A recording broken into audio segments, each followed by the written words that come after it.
Loving Sai Ram to all of you. Now, continuing on to our next morning program, we have the musical offerings by Brother Bob Becker and the Baileys, a serenade of gratitude. I would like to take a moment to introduce them, starting with Brother Bob Becker. He is from Region 1 and has been a Sai devotee for over 35 years. He has recorded and produced, along with Stamford and Norwalk Centers, 3 Sai children's music CDs and has performed with them in the divine presence of our Bhagawan. Bob has also produced a video for Swami's mobile medical hospital and has helped lead seva singing groups at senior homes. The Baileys, April, Audrey, and Warren are from Region 2 and have been devotees of Swami since 1986. The Baileys are from a musical family and they blend their voices and their talents together in perfect harmony to perform many genres of music. They have also performed in the divine presence of Swami. Bhagawan has graciously granted interviews to the Baileys on several occasions. We would like to thank Brother Bob Becker, April, Audrey, and Warren Baileys for taking time to record this beautiful musical offerings. We will start the Serenade of Gratitude with Bob Becker and then continue on with the Baileys. Thank you and happy birthday to you all. Jai Sai Ram. Sai Ram, everyone. I bow at the lotus feet of the divine within you, because the Lord is within all of us. Our theme for Swami's birthday is gratitude, and I want to start with a gratitude song Swami has gifted me with. You are the heavens, and you are the seas. You are the mountains, and Lord, you are me.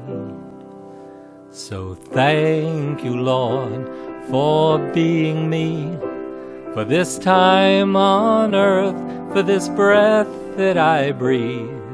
Thank you, Lord, for my trials and tests, for this chance to be free from birth and death. Thank you, Lord, for being me. Each of us waves on thy loving sea, rising and falling by the grace of thee, drawn to thy shores to serve and to love all of thy children, all faiths in all forms. Thank you, Lord, for being me, for this time on earth, for this breath that I breathe. Thank you, Lord, for my trials and tests, for this chance to be free from birth and death. Thank you, Lord, for being me. Honoring thee is to love all creation. Compassion and service shall be our salvation. Nurturing, sheltering, showering love makes us the essence thou art made of. Thank you, Lord, for being me, for this time on earth, for this breath that I breathe. Thank you, Lord, for my trials and tests, for this chance to be free from birth and death.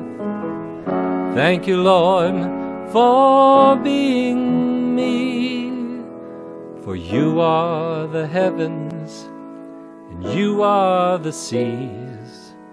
You are the mountains, and Lord, you are me.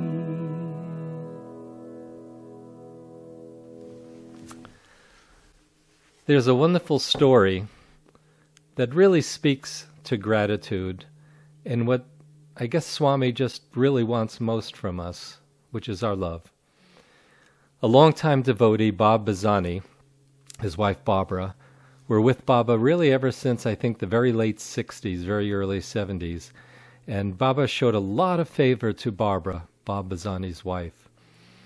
And one morning before darshan, they were asked to come into Swami's abode and wait for him and have breakfast. So they showed up. And they're waiting in the kitchen, and it's probably around 4:30, 5 o'clock. And they're anticipating Swami coming. Eventually, Swami comes down, and he bypasses them, not acknowledging them. And he walks to the window, and through the blinds, he sees the coming and going, the ebb and flow of all the humanity on the ashram. And while looking out the window, he says to himself, but with an earshot of Bob and Barbara, "Everyone says, 'Swami, can you give me this? Swami, can you give me that? Swami, I need this.'"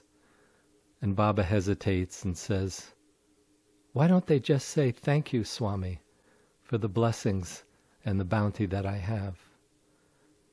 And that affected me so much hearing that, because I think that's really the essence, I believe, to me, of what Swami's message is. Because when you need something, and when you beg for something, and when you plead for something, it means there's something missing in spirit for you. And I think the bounty is to be grateful for what we have now, what we've been given, the simplest of things. So in terms of gratitude, it was a big message for me, and I just wanted to share that with you. Can you imagine just seeing Swami look out the window and just kind of a little sad, just wishing people would thank him for the bounty that they have? And I thought, okay, I'm going to remember this going forward. Another song, I think, in terms of gratitude that Swami sent was in 2007, when our group was asked to perform for Swami for a second time, which was just incredible. Driving through the Ganesh gates, Swami sends this song, and I just start saying to everyone in the cab, "Who's got a piece of paper? Who's got a pencil? I need to remember this. I need to write this down." And my wife, sitting next to me, says, "Relax." I said, no, I have to remember this. She says, "Relax. If Swami sent it to you, he'll make sure you retain it." So this song came out of that 2007 trip and performance, and I just love it. And it's a song, I think it's a promise to Swami that we understand his gift to us. And that's all we really want to do, is express and live in that love which he is. I want to learn with my smile, follow through with my heart, offer everything I'm blessed to have up to the Lord of love. Love feeds the hungry, love restores sight to the blind. Love is the medicine to heal our wounds. It happens time after time. I want to walk in love, talk in love, learn through love, burn with love. This is my reason to be. This is my reason to be. My only reason to be. Love sets me free. Love sets me free.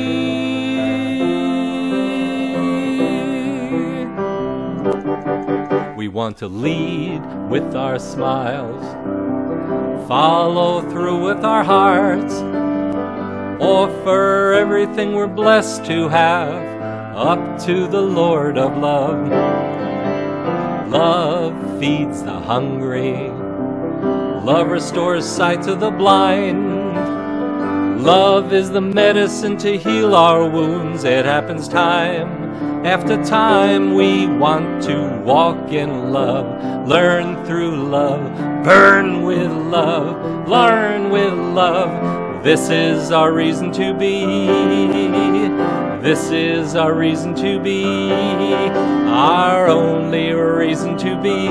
Love sets us free. Love sets us free. Love sets us free. I love that song. So I think if you ask me what I wanted to offer to Swami is to lead with my smile and follow through with my heart and offer everything I'm blessed to have up to the Lord of Love. So again, in terms of gratitude, it's a wonderful theme. I have a story, a recent story. In middle March, I got COVID, and got it pretty good. I wasn't hospitalized, but I was self-isolated, quarantined in my office studio detached from the house for about 5 weeks. And for about the first 2.5 weeks, I was pretty out of my mind. Couldn't sleep, weird dreams, all the toxins and venoms were coming out of me, I guess. And throughout that process, when I would wake up throughout the night and worry and start to worry about, the past, maybe people I have wronged in the past, intentionally or unintentionally, hopefully unintentionally, and thinking about the future, what happens now if I go through all savings because of this COVID virus, and that was night after night. And then in the middle of it, I remember Swami in a dream saying, all there is now. It's the present. That's all there is. Be in the present. The past is gone. The future isn't here yet. And the only gift we have is now. And if now is enough, then perhaps that's what the Golden Age is about. That life, this life, is enough. So, night after night, I'm getting my Swami dreams. And this is kind of humorous. This is, Swami knows who's in front of him, or who he or she is. So there's a TV show called Andy of Mayberry, and it's been on for years and years and years, and it's about a local sheriff, his egotistical, well-meaning deputy, and another character in the town is kind of a very simple person, a very loving person. He's the town mechanic, Gomer. So in my COVID-19 dream, this was what Swami lines up for me. In the middle of the dream, I'm watching Gomer, the mechanic, sweet, little simple, and Barney, the deputy, ego-ridden sheriff, who means well, sheriff's assistant, I should say, deputy. And Gomer says to Barney Fife, the deputy, now Barney, I know that you do things because you want to be of value and you want to help people, but sometimes I wonder, Barney, if you do them to inflate your ego and to make yourself look big in front of others. And Barney replies, well, I don't know, Gomer. And Gomer says, well, Barney, if you don't know, maybe you need to dig a little deeper. And I wake up from the dream. And in a nanosecond, I realize I'm Gomer and I'm Barney. And I'm asking myself about how I live my life. My wife calls it the Bob Show. And maybe like Barney, I do things a little bit out of ego, for the right reasons, hopefully, but out of ego. And as I come out of this dream, I hear Swami saying, go a little deeper. So as I'm coming out of COVID, I start to go a little deeper and kind of review where I am in this life. And during this whole COVID experience, which I found very interesting, there wasn't a pronounced fear of death or dying. And what came to me from Swami night after night was just be present to now. Let go of the past. Don't live in the expectations of the future. Just be here now. And as I would wake up night after night, time after time, all throughout the evening into the early morning, Swami sends this song. And it's really priceless. And it comes, as some of you may know, I get to be very blessed that Swami has always given me music and lyrics kind of at the same time, in real time. I used to think I was very creative until I realized that I'm gifted by the divine. It is a gift. Perhaps I get to be a hollow reed that the divine breathes through. I hope so. But this song is what I took out of COVID, and I thought it just really says so much to me. And I wanted to share it with you because it really is a song about gratitude and about, on Swami's birthday, it's about a present, being present. And the song is, "The present is a present." Instead of wishing upon a star, open eyes to where we are, and everything we've ever needed could be here and now. I want to live in this presence of love, make this life to be enough, to give all that I can, be all that I am. I am that. That's who I am. And the present is a present, and it's been gifted from far beyond the stars. It's been gifted for who we already are. The present is a present. The present is a present. The present is our present.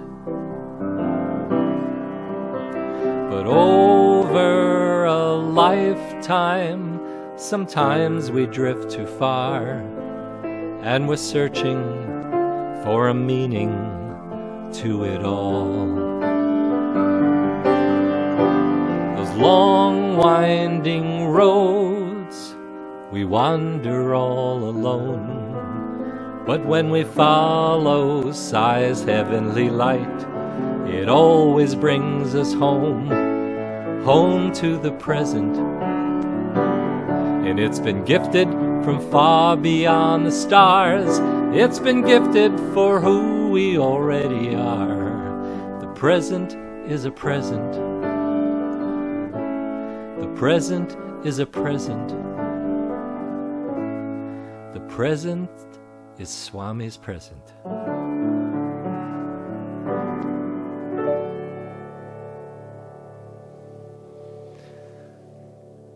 And throughout my COVID recovery, every time I would wake up throughout the night and the morning, this song would be going in a loop in my brain over and over again, reminding me to just be present, just be here now, and have now be enough. And I thought, thank you, Swami.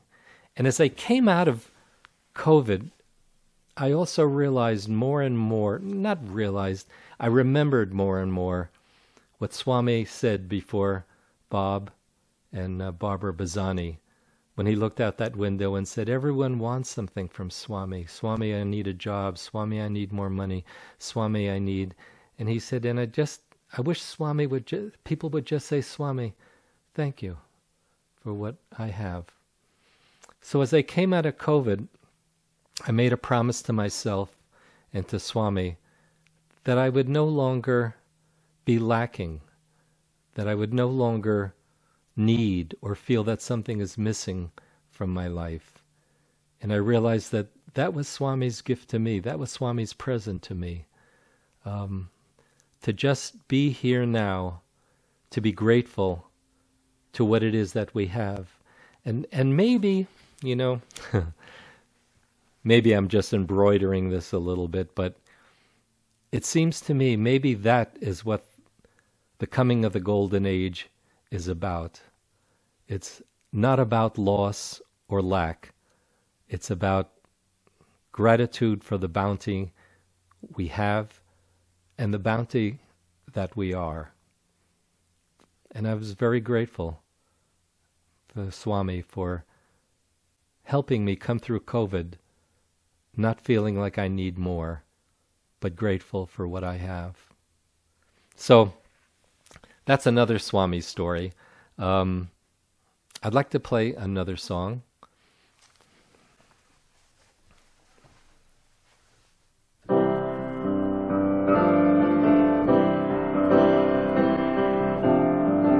There's nothing up my sleeve, so I gotta believe love's the only magic that I'll ever need. I've been shown streets of gold near the rainbows and think I'm there, my friend. We can raise a mountain, skip across the sea. We can do it all when we just believe. Everything we need, we've already got. Jai Sai Ram, Om Tat Sat. Jai Sai Ram, Om Tat Sat. Heaven's here and heaven's there. The more we live in love, heaven's everywhere. It's neither far away or high above. It's in our hearts, it's that heavenly love. We can raise a mountain, skip across the sea. We can do it all when we just believe. Everything we need, we've already got. Jai Sai Ram, Om Tat Sat. Jai Sai Ram, Om Tat Sat. Our darkest days are in our past as our golden age arrives at last. This is the dawning of a bright new day. This is the morning love comes to say. We can raise a mountain, skip across the sea. We can do it all when we just believe. Everything we need, we've already got. Jai Sai Ram, Om Tat Sat. Jai Sai Ram, Om Tat Sat. We can raise a mountain, skip across the sea. We can do it all when we just believe. Everything we need, we've already got. Jai Sai Ram, Om Tat Sat. Jai Sai Ram, Om Tat Sat. Jai Sai Ram, Om.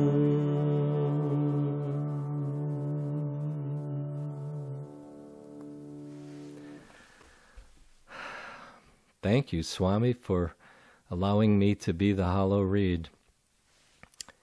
Well, I'm delighted to be a part of this birthday celebration and this theme of gratitude. I would like to share one more song with you, another gift to me from Swami, and to thank you all for allowing me to be a part of this.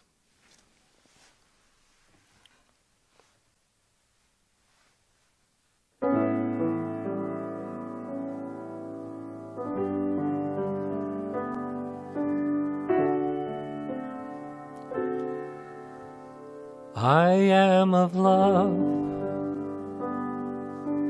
always as before, but now I know for sure. I am of love, I know this to be true, 'cause I feel it through and through. I am of love. When I first opened my eyes to the darkening of skies, I am of love, and I know this to be true, 'cause I feel it through and through. I am of love. And you ask, how can I be so sure? I say, I've been this way before. And before my life was ruled by doubt and fear. But now my Lord has beckoned me near. We are of love, always as before. But now we know for sure. We are of love, and we know this to be true, 'cause we feel it through and through. We are of love, And you ask, how can we be so sure? We say we've been this way before. And before our lives were ruled by doubt and fear. But now our Sai has beckoned us near. We are of love, always as before. But now we know for sure we are of love. And we know this to be true, 'cause we feel it through and through. We are of love.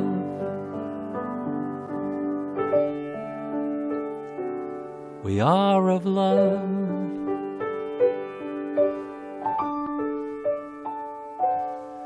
We are of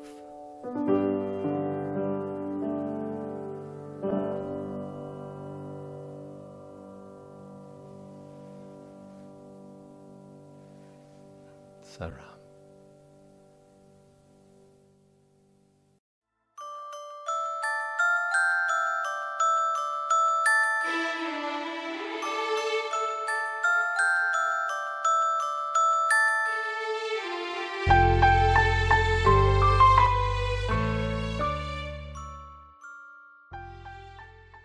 We Baileys here, Bailey family, are so grateful to have a part in this birthday celebration.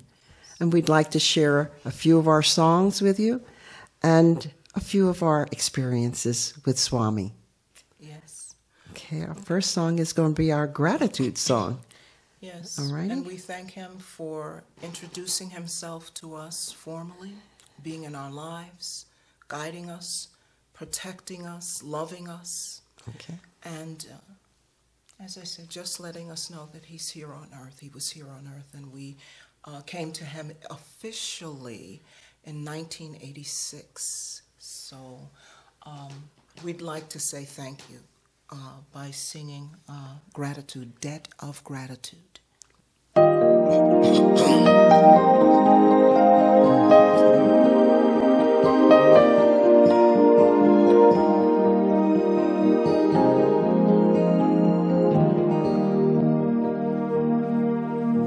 Sai, this is a song for you to convey my sense of gratitude. You give me everything I need, and no matter where I go, I know you'll take care of me. Oh, my Lord, because of people's cruelty, I had never thought very much of me, but you filled me with a healthy pride by healing me with love and always being by my side. Oh, my Lord, Sai, I am grateful every day. The debt I owe, I know I can't repay. You've given me much more than I can say, and so to Sai I pray. And Sai, if there's something I can do, I know I owe a debt of gratitude. I love you you so much more than I can say. And so to Sai I pray.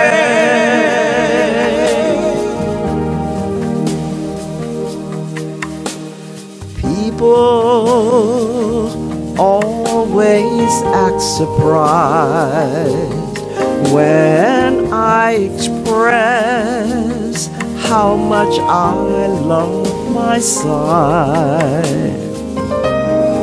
But they cannot begin to see how many times he had to pick me up and carry me. Oh, my Lord, They may never understand, because they can only see you, my Lord, as a man. But maybe that is just their fate. They don't realize that you are love incarnate.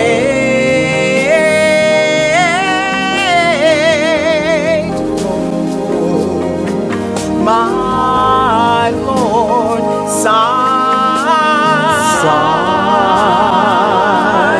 I am grateful every day. The debt I owe, I know I can't repay. You've given me much more than I can say. And so to Sai I pray. And Sai, if there's something I can do, I know I owe a debt of gratitude. I love you so much more than I can say. And so to Sai I pray. Oh, Sai, I am grateful every day. The debt I owe, I know I can't repay. You've given me much more than I can say. And so to Sai I pray. Oh, Sai, if there's something I can do, I know I owe a debt of gratitude. I love you so much more than I can say. And so to Sai I pray.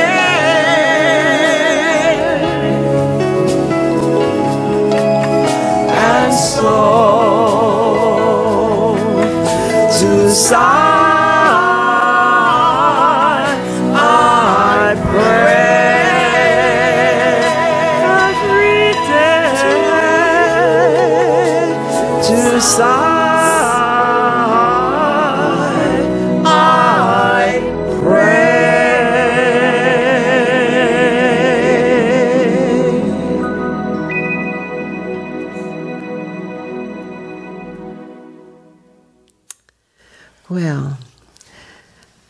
Well, as you said, our journey began. Well, actually, it began early because April went over in 86, I believe. 88. 86. 86, I'm so She sorry. went over in 86. But when she came back, And we decided to go in 88. Now, I was a reluctant traveler. I have to admit, I was Peck's bad boy. And I was very much of the world.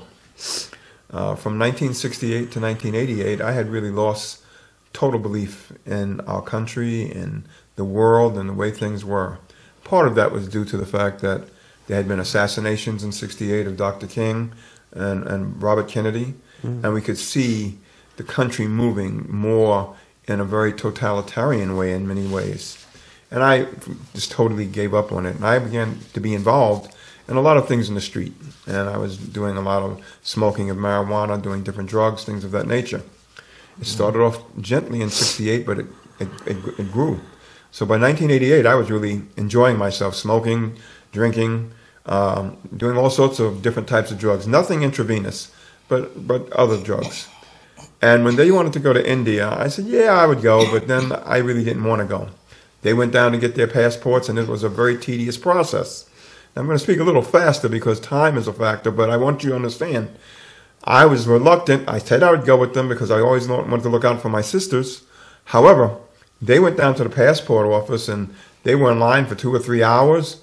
And then after that, they had to go to the embassy to get notations there.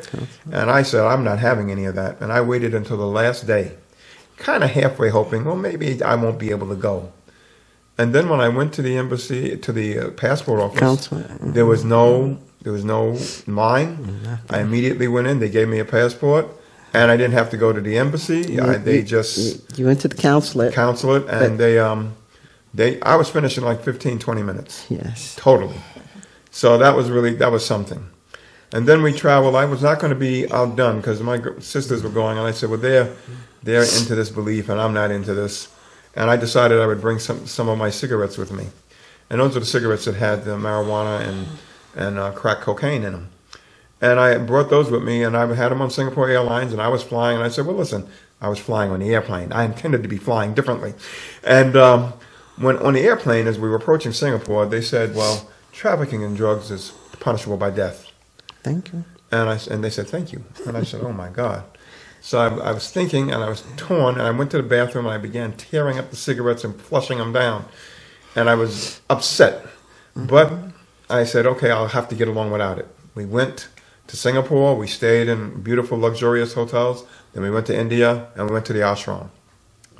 At the ashram, I was not happy because, first of all, I didn't have my things with me that I wanted. And then I looked and I saw everybody sitting and praying, and I saw Swami coming out. And I said, well, why are they praying to this guy? And I was wearing a Cinemax shirt because I used to work for the cable company as well. And my sisters were over. I looked over at them on the side where the ladies were, and they were like, oh, please. And I looked at them and I said, my God, this is ridiculous. And then he stopped, and he was a distance from me because there was a lot of people in line, not in line, but in the square.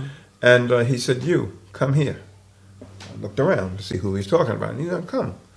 So I came up to him, and at the time, I was thinking, this guy's a charlatan. I should go up there and I should hit him. And, and nothing, anybody jump up here, I'll beat him, because I used to do martial arts a lot. And when I came up to him, he said, you have many evil thoughts.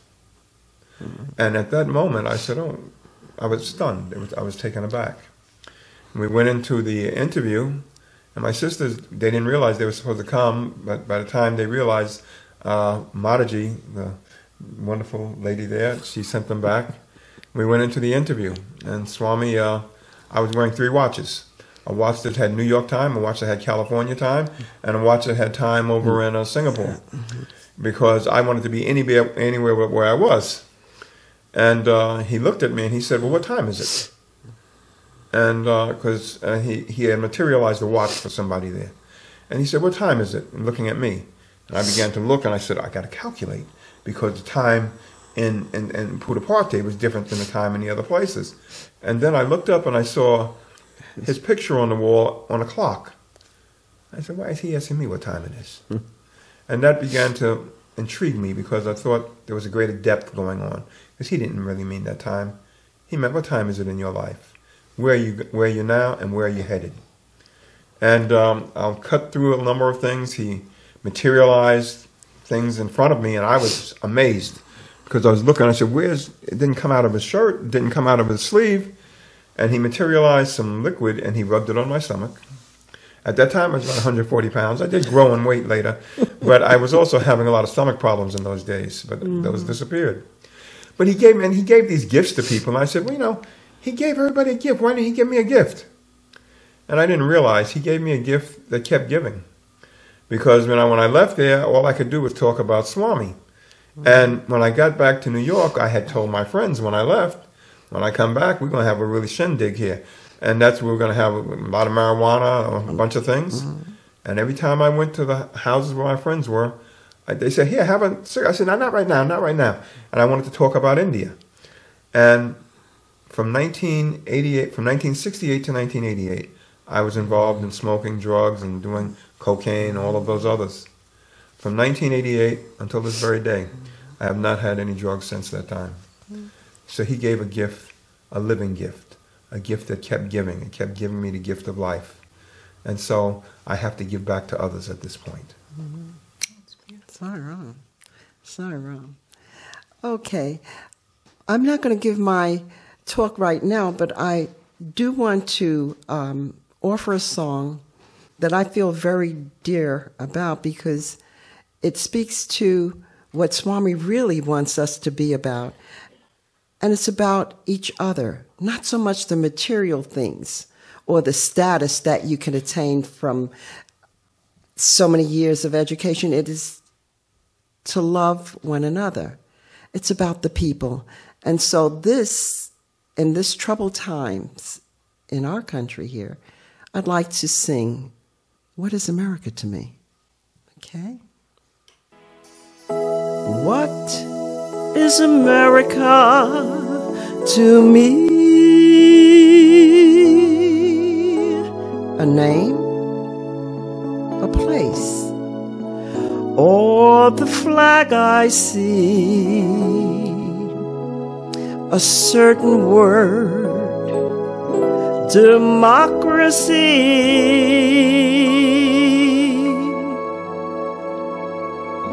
What is America to me? The house I live in,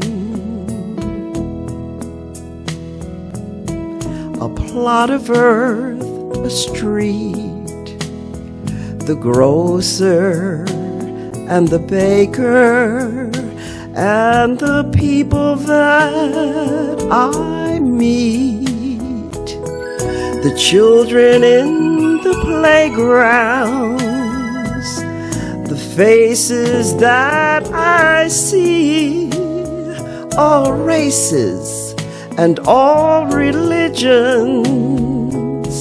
That's America to me.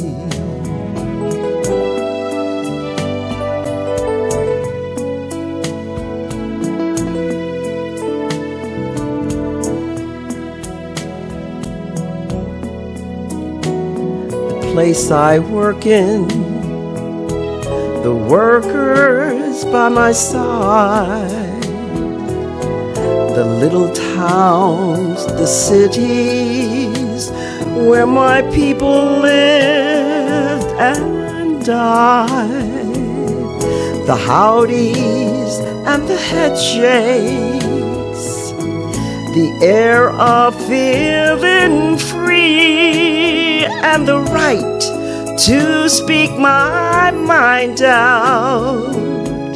That's America to me.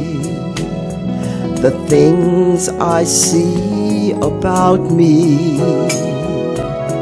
the big things and the small, the little corner newsstand and two towers a mile tall, the weddings in the churchyard, the laughter and the tears, and a dream that's been a-growing for more than 200 years. Yes, the the town I live in.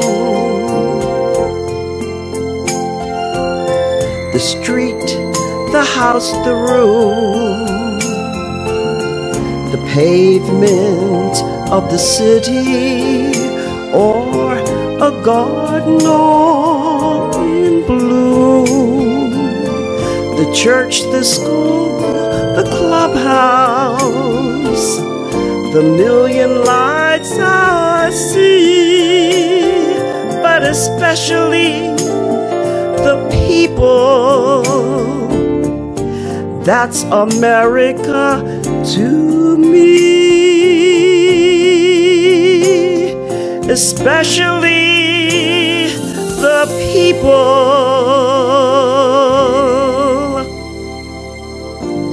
That's America to me.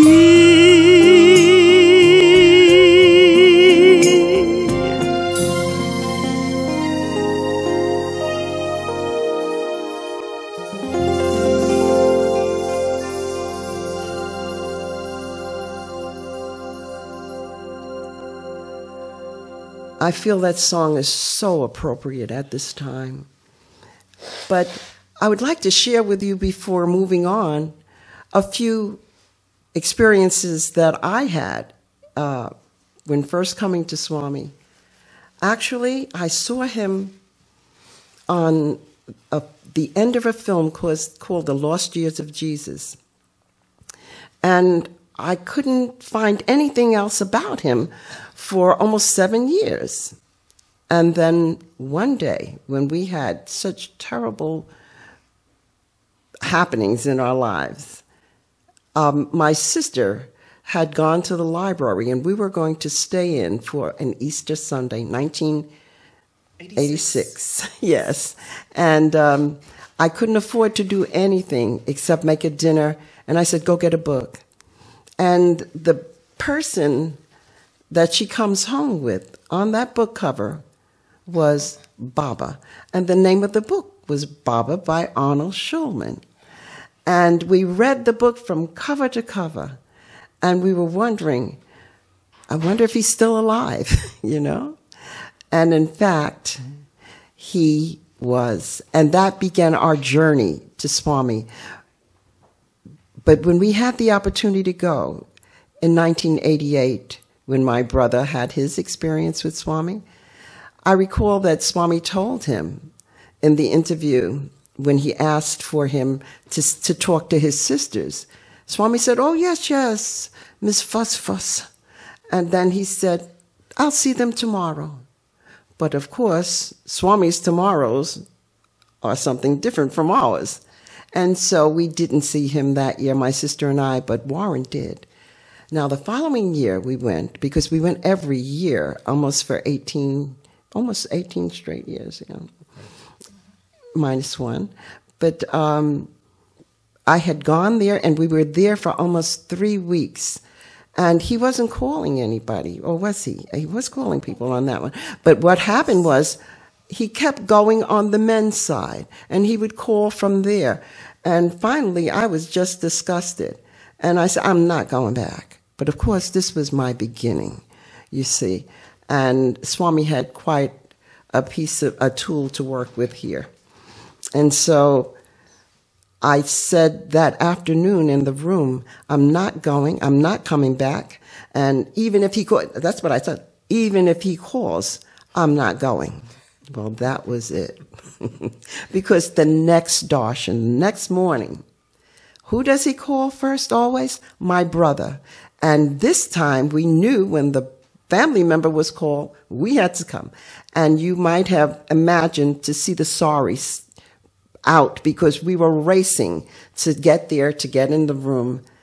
And once we got there, before he started anything, he started repeating almost verbatim all of those things I was saying the night before. Swami never comes on my side. He's always on the other side. So many things, and I don't want to repeat that I was saying, but he was polite enough not to. And I remember like a schoolgirl. He said, go. He had a little plastic thing in the window was filled with vibhuti. And I really thought I was, because we were teachers and, your naughty students, you always keep them busy, give them a job. And so he said, you go get that. And I brought it back and I was really so proud. But of course, when he was repeating all those things I was saying there, I could have gone through the floor. And what he did now was to take a ring from someone. It was a flat copper ring, and it was indented. His face was just in sort of, in any case, it was carved in. And what he did was he passed the ring around, and then he said, and do you know that turned into a beautiful gold with an enamel face on it? Of course, I knew from that point on who I was dealing with. I mean, you might hear about him and you come because he's called you there, but you're still mouthing it. You're not really doing and being. But I knew I was in the presence of divinity. I feel so blessed that he called us, and all of my devilish behavior, I'm telling you. But I think our next song. Next song or story? Story. Okay, sorry. Story. I'd just like to say that many times we've been asked why an African-American family who is Christian would go to India to see someone and proclaim him God.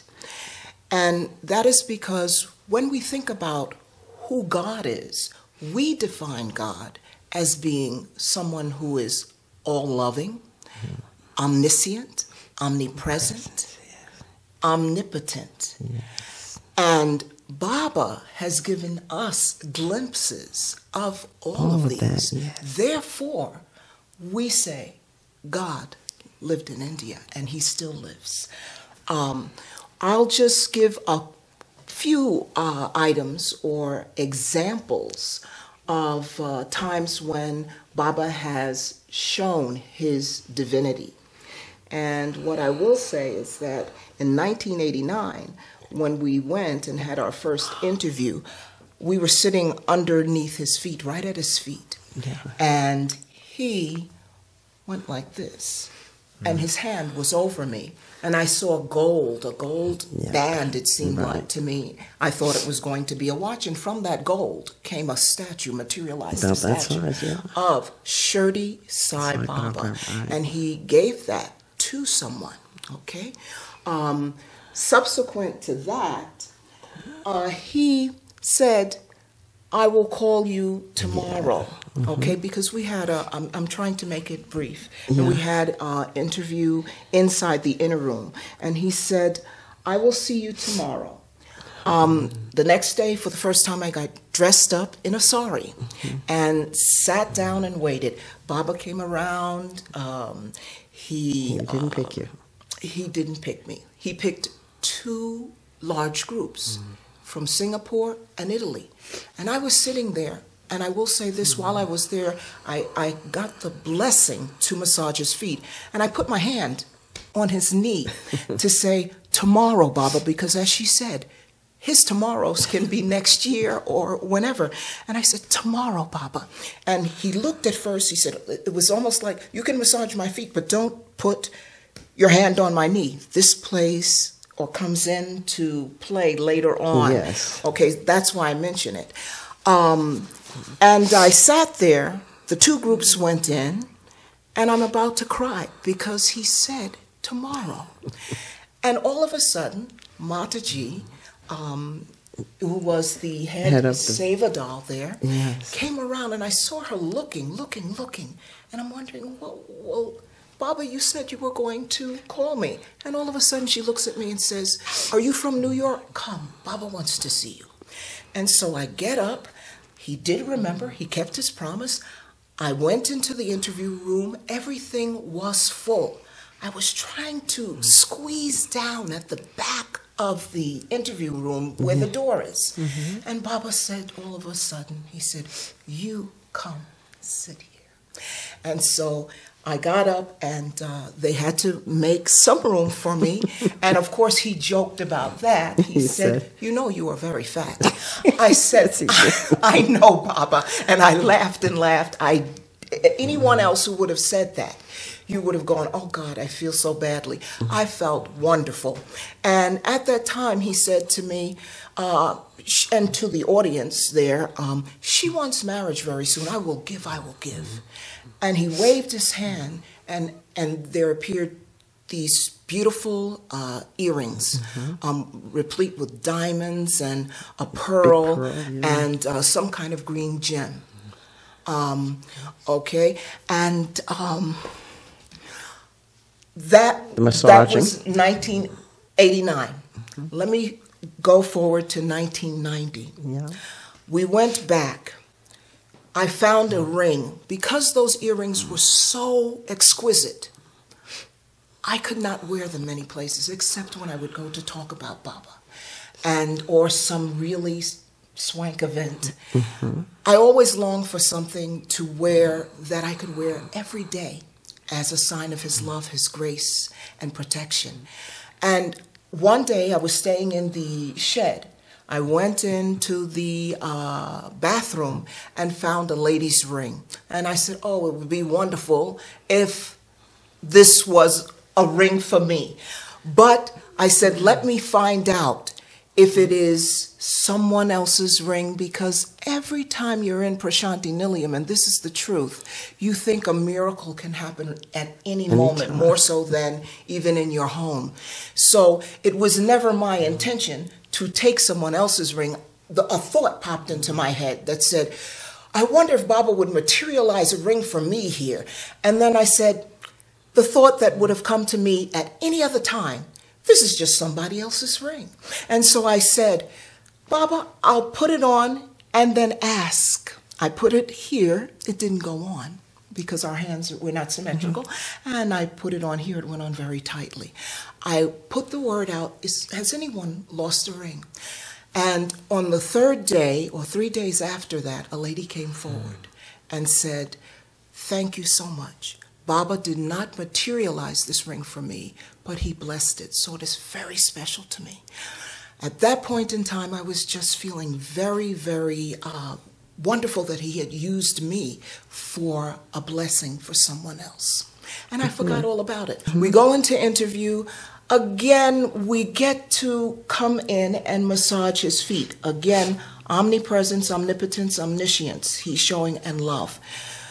He heard me apparently wanting a ring. And he waved his hand, and he created a ring that looked just like the lady's ring. I tried to put it here, it wouldn't go on. Put it here, it went on very tightly. And then he said, it is very tight. You know, take it off. And it had Baba's face on it. And I was tugging, and he said, be gentle, be gentle. He also said that when I held the diamonds, the diamond earrings, be gentle. And of course, he's always talking in a way that has more meaning. And that means be gentle in your life as well. So the next thing that happened is he said, take it in the other room, I'll change it for you, the outer room. Now, before we left, remember, I put my hand on his knee. We're sitting there, and all of a sudden, I see someone reaching in the interview room, and you know you're not supposed to do that. So I'm thinking, who could possibly be reaching over me?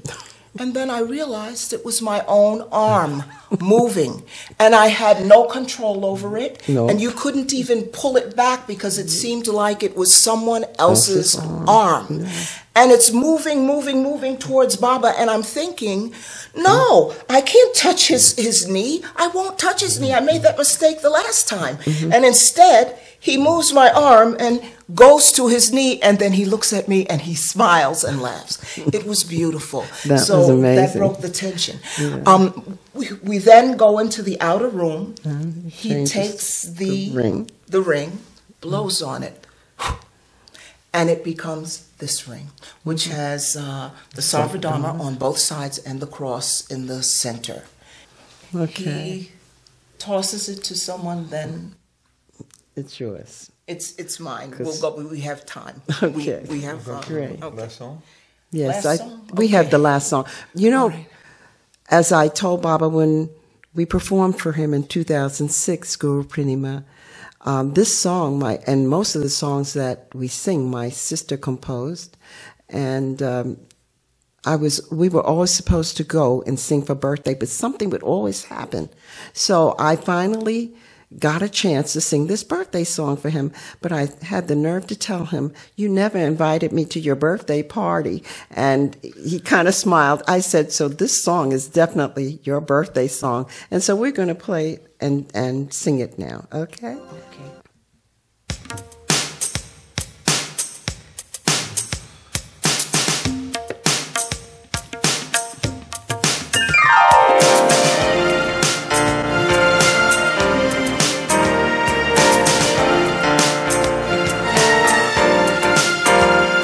Today, everywhere that I look, I hear talk or see written in some book that these are our last days. We're living in the end time. Prophets of doom are spreading more fear in a climate of hatred, apathy, and despair. It doesn't make much sense. Don't they have something better than fear to dispense? But like a calm eye in the midst of a hurricane, you're a refuge to those who know your name. You give hope to those who've been sold despair. You send love to all and take away all fear. And so today we celebrate the birth of Sathya Sai. Come on and celebrate the birth of Sathya Sai. Everybody celebrate the birth of Sathya Sai in our lives.